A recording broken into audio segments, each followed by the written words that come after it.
la tiene Maradona, lo marcan dos, pisa la pelota Maradona, arranca por la derecha el genio del fútbol mundial.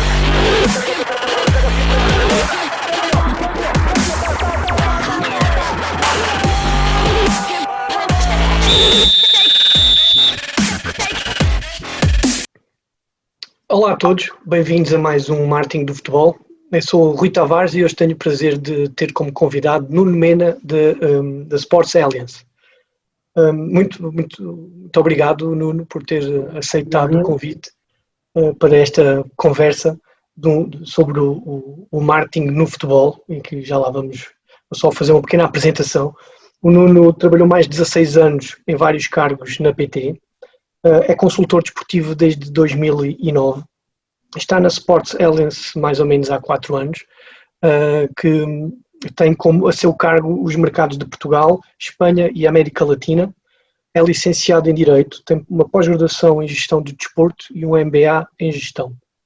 Nuno, muito obrigado mais uma vez. Espero que tenha... Obrigado. Espero que a apresentação esteja tudo correto. Espero que não tenha falhado nada. E eu convidei o Nuno mesmo com o sentido de falarmos mais em concreto sobre o marketing do futebol, neste caso do tratamento de dados, por assim dizer, mas a sua envolvência, a sua necessidade, a sua importância que tem, principalmente a ação e o negócio que tem a Sports Alliance na relação com os seus clubes. Sim. Bom, uma vez mais obrigado pelo convite. É para mim um prazer estar aqui, podemos partilhar um bocadinho e conversar aqui um bocadinho sobre este tema que cada vez mais é mais relevante e mais importante e se calhar neste último ano assumiu ainda um papel ainda mais fundamental na vida das organizações esportivas. Quando pensamos em dados, habitualmente se calhar a primeira coisa que nos vem à cabeça é a tecnologia, a informação, é bits e bytes, é com problemas complexos, e a ideia aqui é desmistificar um bocadinho o que é que são os dados relacionado com o marketing, relacionado com a atividade comercial e com a performance comercial de uma entidade desportiva. Seja ela um clube, uma liga, uma federação, mesmo um parceiro, um broadcaster, todos aqueles que de alguma forma se relacionam com uma entidade desportiva. Nós na Sports Alliance somos uma empresa com 18 anos, a caminho de 19, faremos 19 anos em outubro deste ano, e começámos precisamente com uma pequena gestão, ou com um pequeno projeto de gestão de uma base de dados de lugares anuais, de season tickets num clube em Inglaterra, o Aston Villa. A partir daí, e pela importância que isso tomou em toda a organização, e não estávamos a falar de um CRM, ou seja, o CRM é uma coisa, a gestão de informação é outra, apesar de, claro, tem naturalmente alguns pontos de contacto. Mas aquilo que nós fizemos ao longo destes anos foi criar, a partir da informação conhecida, ou seja, toda a informação que qualquer organização desportiva tem e que está assentada sobre ela, relacionada com todos aqueles que são os seus seguidores. Os seus sócios, os seus adeptos, as pessoas que compram uma camisola, que renovam um lugar anual, os seus patrocinadores, toda a gente que por alguma razão tem alguma interação com uma entidade esportiva, até por baixar a app, por exemplo, ou por assinar a newsletter. E é a partir dessa informação que nós criamos um data-driven journey, ou seja, uma viagem suportada em dados, baseada em dados, baseada em informação. E passa muito por 4 pilares e um momento transversal, que basicamente é, em todo o momento deste processo há uma coisa que acontece, que é a integração e a ligação às fontes de dados. E o que é que são fontes de dados? Fontes de dados são basicamente todas as ferramentas operacionais que qualquer organização desportiva tem. Pensemos no ticketing, pensemos no controle de acessos, pensemos na base de dados de sócios, pensemos na loja online, na loja física, em tudo aquilo em que eu posso, enquanto utilizador individual ou empresa, ter alguma interação e essa interação fica, se quisermos, registada. Eu consigo associar aquela transação ou aquele evento a uma pessoa ou uma entidade com uma determinada data e hora. E é isto. A partir daqui eu sei que o Nuno se registou no site no dia 31 de março, no dia 1 de abril fez download da app e no dia 2 de abril comprou a camisola, qualquer coisa deste género. Portanto, toda esta ligação e se quisermos, a integração com as fontes de dados é permanente. Porquê? Nós estamos sempre a receber informação e também a enviar informação de volta numa perspectiva de personalização da relação. E este é um tema importante que certamente vamos falar mais à frente, que é a personalização. Depois, há aqui 4 momentos que são naturais. Quando começamos, no fundo, uma estratégia baseada em dados, ou uma estratégia data-driven, pensemos que são projetos de marketing, projetos de negócio, não são projetos de IT. E isso, desde logo, ajuda a simplificar. Ou seja, não temos que envolver aqui IT, não há desenvolvimentos, não há custos de operação e de manutenção e coisas que mais à frente vamos ter que resolver, não. E essa também é uma das diferenças comparativamente com os projetos CRM propriamente ditos, que têm custos de desenvolvimento e de integração, etc., e customização. Aquilo que nós fizemos foi, com base nesse nosso caminho, standardizar o máximo possível todo o que é a leitura e a visualização dessa informação. Depois há aqui os tais 4 momentos que eu estava a falar, ou seja, o estabelecimento da relação dos canais de comunicação nos 2 sentidos, falemos de e-mail, SMS, um push, que no fundo é a ligação digital. Depois pensemos naquilo que nós costumamos chamar um torniquete digital, ou seja, a forma como eu passo a barreira para entrar para dentro do mundo do clube. Pensemos na barreira física de um torniquete no estádio, pensemos numa conta do clube que é a barreira digital para eu entrar. Essa barreira digital, esse torniquete digital dá-nos acesso a conteúdos exclusivos, a conteúdo personalizado, a ofertas especiais, a uma relação privilegiada e um contacto mais direto com o clube, tudo aquilo que é a atividade comercial e de marketing de qualquer organização desportiva.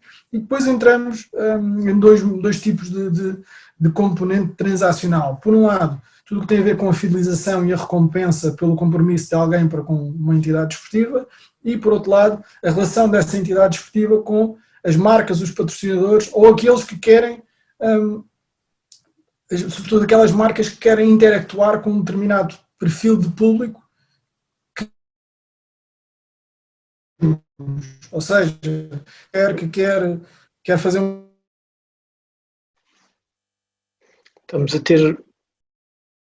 Estamos aí com algumas falhas.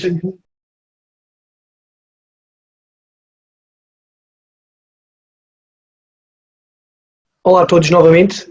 Tivemos aqui uma pequena falha informática e que já está resolvida, e então voltamos à conversa com o Nuno, que nos estava a falar do segundo pilar do negócio, entre aspas, da Sports Alliance. Sim, ou seja, obrigado Rui, peço desculpa aqui por esta pequena interrupção. Naquilo que estávamos a falar, basicamente tem a ver com os 4 momentos, 4 pilares, mais um momento simultâneo de todo este processo de data, ou seja, temos a base que é sempre permanente e tem a ver com a gestão da informação, num único ponto. Temos o primeiro pilar que tem a ver sobretudo com o estabelecimento da relação entre a propriedade esportiva e o seguidor, ou seja, estabelecimento de uma relação, o envio de uma mensagem, de um e-mail, de uma notificação através do aplicativo, e depois entramos naquilo que é o torniquete digital, ou seja, pensemos no torniquete de acesso ao estádio, mas pensemos também como é que digitalmente eu posso trazer os meus seguidores, os meus adeptos para dentro do meu mundo, que são os meus ativos digitais. E isso faz através das contas do clube, ou seja, eu ter uma conta, eu ter uma zona de registro em que é do clube, e a partir daí eu, enquanto adepto, tenho acesso a conteúdo exclusivo, a conteúdo personalizado, a experiências próprias para quem é sócio ou adepto ou faz uma compra, tenho toda a gestão da identidade unificada, portanto há aqui um conjunto de ofertas até personalizadas, ou seja, é diferente eu ser um adepto de um clube em Portugal e morar em Portugal do que eu ser adepto de um clube de Portugal e morar, por exemplo, na Arábia Saudita. As ofertas são diferentes, e isso é fundamental. Depois, num terceiro e num quarto momento, falamos sobretudo de uma componente transacional, ou seja, por um lado a fidelização, e quando falamos em fidelização falamos em recompensar os nossos adeptos, os nossos seguidores, aqueles que têm o registro, a conta do clube, pelo seu compromisso, e esse compromisso pode ser por ser sócio, pode ser por comprar uma camisa, pode ser por renovar o lugar anual, mas é, por exemplo, dar um cashback ou pontos, ou o que for, para que sejam gastos dentro do clube, não para nós irmos gastar num terceiro, mas para gastar dentro do nosso clube, ou da nossa liga, ou da nossa federação, seja o que for. E isso é gerar receita, gerar mais dados, gerar mais informação, e não é desvalorizar o produto. Ou seja, nós quando damos um desconto estamos a desvalorizar. Aquilo que estamos a fazer é valorizar o nosso produto.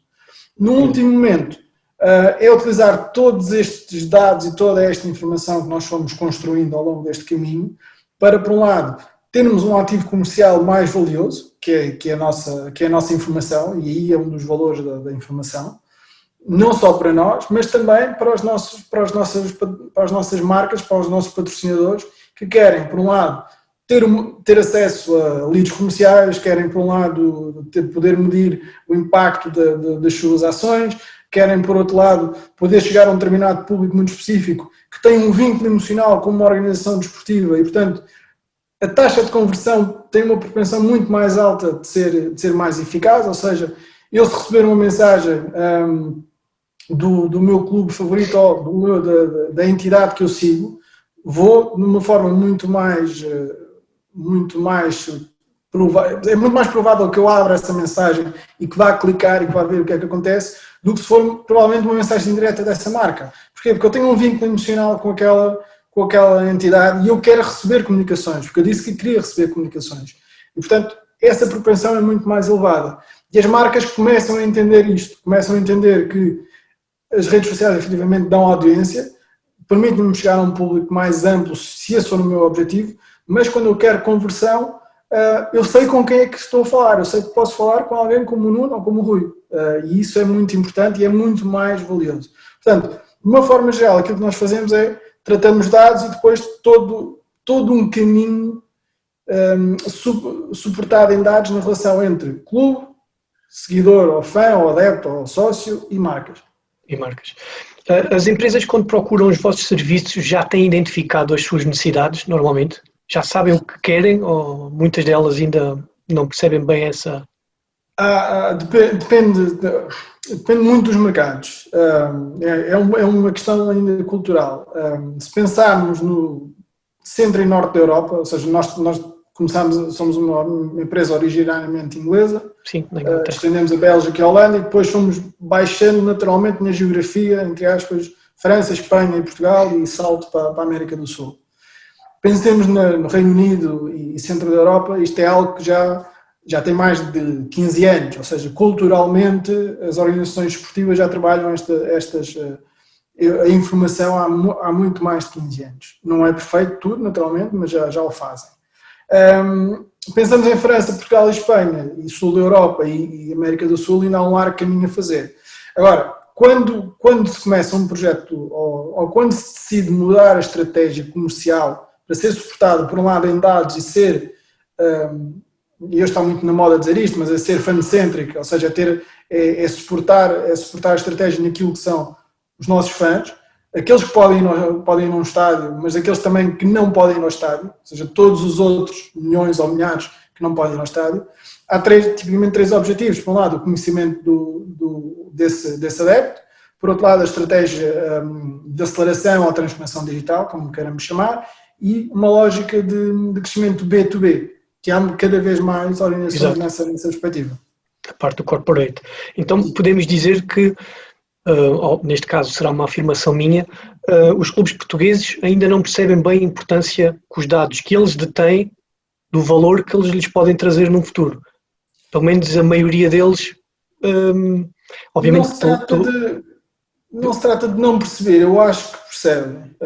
E cada vez mais há mais clubes a tratar dados e a tratar informação. E pensando no futebol, que é tipicamente o exemplo mais fácil, temos clubes que já o fazem há mais de 10 anos, temos outros que começaram projetos mais tarde, outros começaram, por exemplo, projetos baseados em CRM e que não estão a tirar o devido proveito, e depois temos muitos que nem sequer pensaram nisto.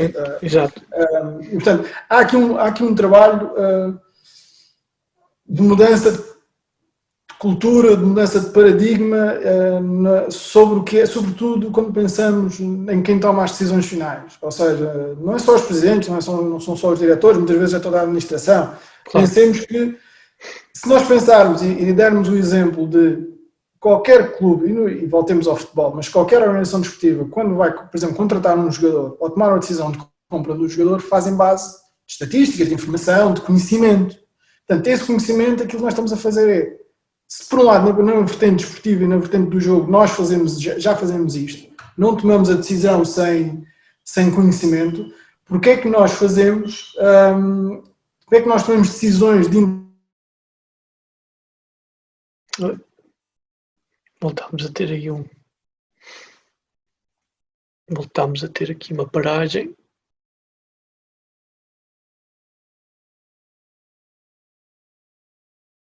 Olá novamente. Voltámos a ter aqui outro percalço aqui na nossa transmissão, mas estamos de volta de conversa com o Nuno e estávamos a falar da importância ou a percepção que os clubes têm dos dados e a importância que tem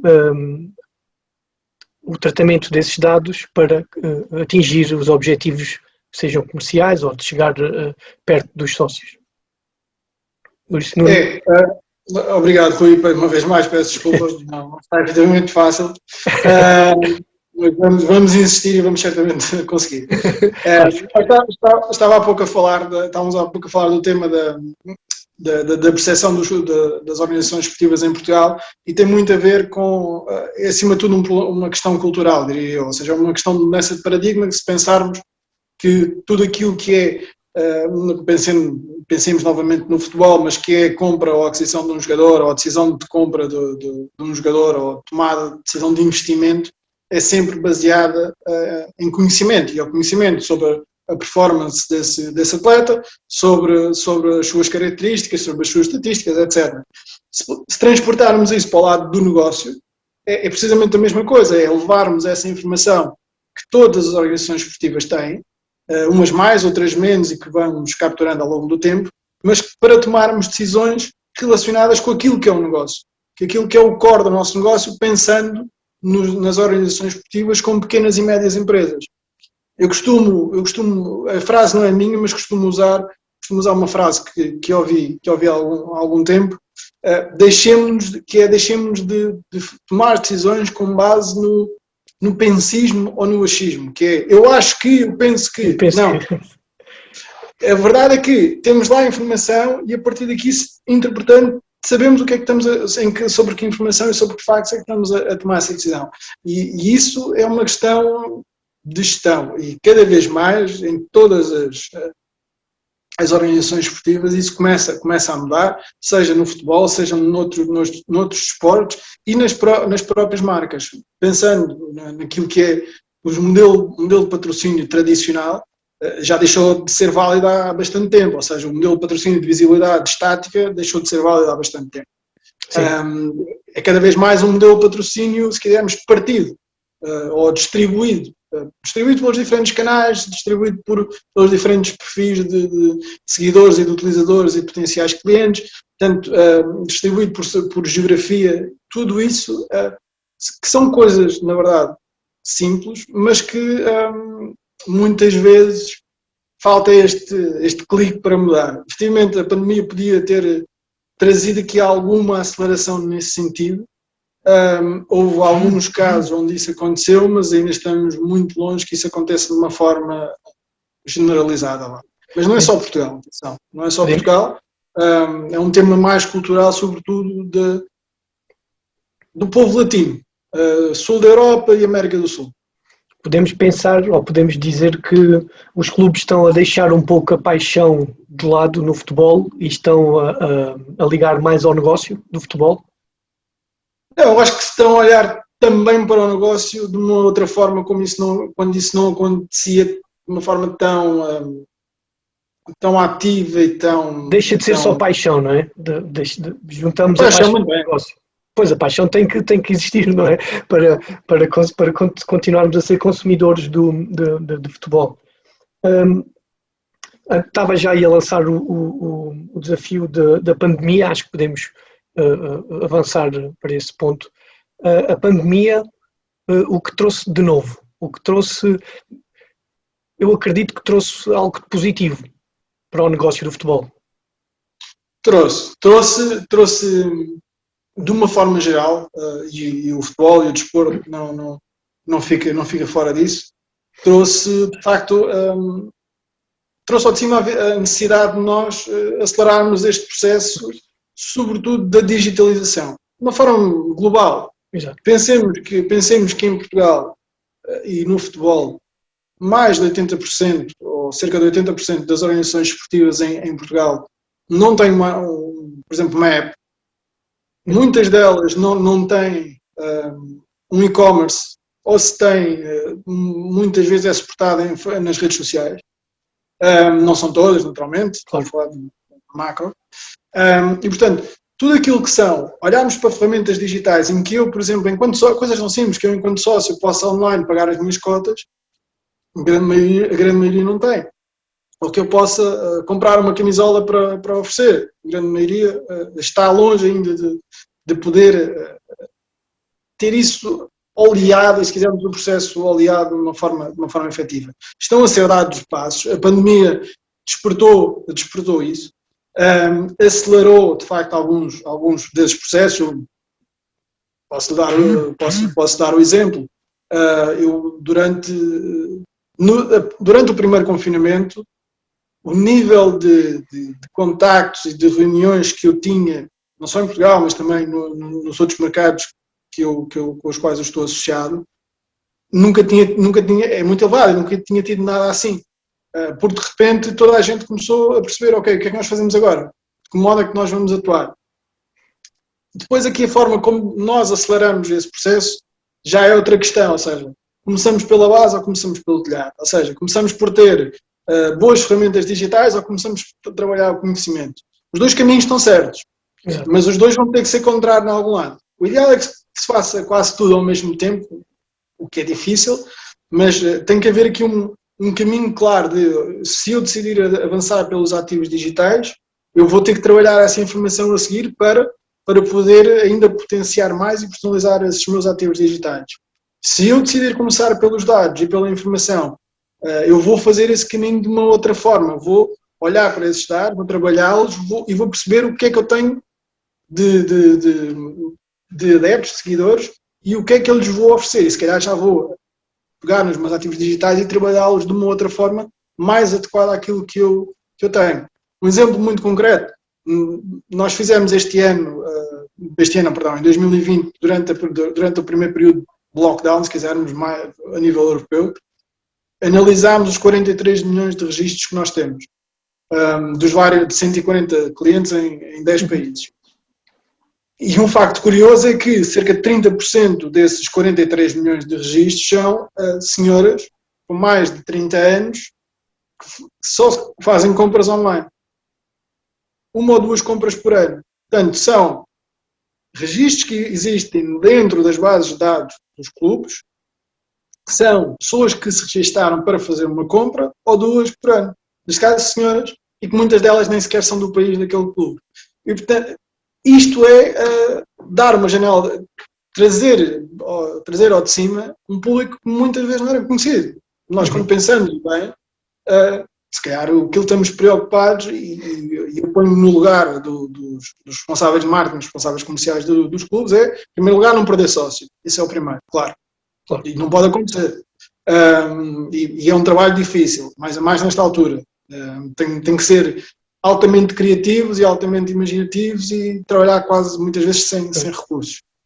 Mas depois há aqui toda esta componente de, ok, depois aí já entramos na fase de dirigir a mensagem para os públicos adequados e entramos na fase da segmentação e da personalização da mensagem do próprio conteúdo.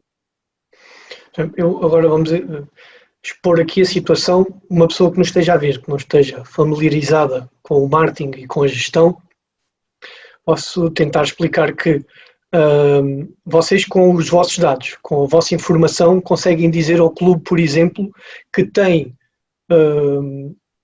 X% de homens, X% de mulheres, segmentá-los, dividi-los por idades, conseguem dizer que gostam mais de comprar o artigo X, o artigo Y, e com essa informação conseguem dizer ao clube, olha, com esta informação, pronto, passa a redundância, podem chegar ao pé de uma marca, de um possível patrocinador e dizer, olha, nós, do nosso meio envolvente, dos nossos sócios, nós temos 50% que gostam uma bebida de café, para não estar a dizer marcas. E podem chegar junto desse patrocinador. Isto só mais para tentar explicar a algumas pessoas que podem não estar a perceber a ligação entre os dados e a ligação ou a informação forte que os clubes têm, para traduzir um pouco. É isto que acontece e que a empresa do Nuno faz e encaminha os clubes a chegarem mais depressa a alguns objetivos ou a tomarem o caminho certo para tornar mais acessível o seu negócio. Ora, vamos ter que ficar por aqui nesta primeira parte desta conversa interessantíssima que estamos a ter com o Nuno Mena. A vocês peço que assistam à segunda parte. E até para a semana. E não se esqueçam, o futebol não vive só da bola.